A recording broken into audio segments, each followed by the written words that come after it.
Annyeong korang, buka apa hari ni? Kalau tak ada idea, jom teman saya ber-BBQ. Hari saya punya iftar lain pada lain sikit. Saya berkorean BBQ.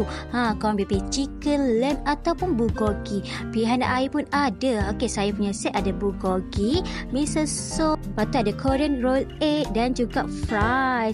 Korang yang tak pandai grill jangan risau. Dia are willing to help us. Untuk select dekat sini free refill unlimited. Untuk sos kita boleh customize. Korang yang tak ada idea nak buat sos sendiri, korang ikut suggestion yang dibagi. Confirm sedap. Okey, jom kita makan.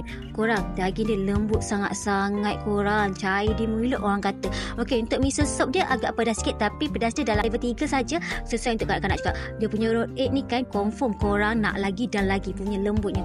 Okey, dah lepas makan gila-gila ni, kita segarkan mulut kita dengan air passion fruit soda. Sedap sangat-sangat. Jangan risau, restoran ni ada halal sertifikat. So korang jangan lupa untuk singgah K Jaya Korean BBQ di IOI City Mall Putrajaya hari ini.